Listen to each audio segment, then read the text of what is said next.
When I look with the UN starting this no-fly zone in Libya, it reminds me of the past. Reminds me of a dangerous past. Now, France, Britain, and America are on this no-fly zone in Libya.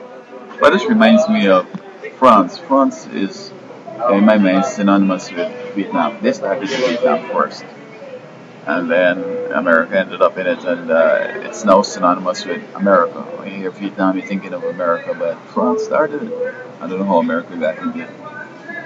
And so Iraq, it was um, Clinton and Tony Blair from Britain who started the no-fly zone, and then it mothballed into the invasion and so on with Bush. And so when France, Britain, and America talk about no-fly over Libya, I'm wondering what will be the future of that, because France by itself had Vietnam, and then Clinton and Blair set up the Iraq thing, and you could throw in Afghanistan too.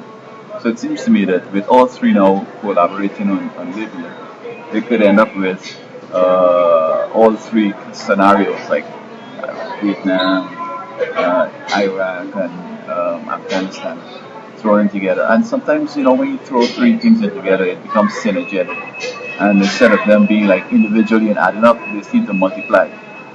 So, especially in these days where nobody has money, this thing could end up, going anyhow because there's no money. And when the money is done, and citizens don't have any date, they're gonna be, shouting more than everything, and you have to back up on that. So I am looking at this Libya thing, and I can see all three in it: Afghan, Iraq, Vietnam, and I just hope that it doesn't work that way. But you see, when the neighbor's house is burning, you have to be careful and don't rejoice because your house could burn down too. Folks are encouraging these folks in the Middle East to overthrow the government, and then when the chaos happens, then they say like, oh, right now France has decided to help Italy prevent the Tunisians from going there. I remember Tunisia was the first revolution, so-called revolution. They overthrew Ali gone, and they can't even settle down yet. And it's like people running out to the place and going out to France.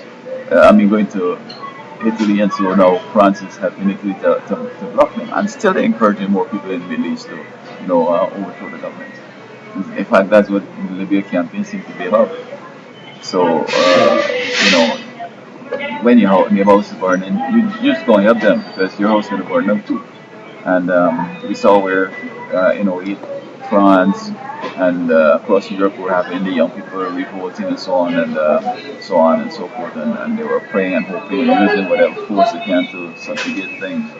But yet they're encouraging others. So I don't like how it's looking because the whole world could be engulfed in a time of trouble such as never was. The Bible predicts that, and I'm trying to work to help it not to happen. But we want it to happen or what? I mean, it's not a prerequisite for the end time. The end will come, but it doesn't have to be for you and me as horrible as it might be for others.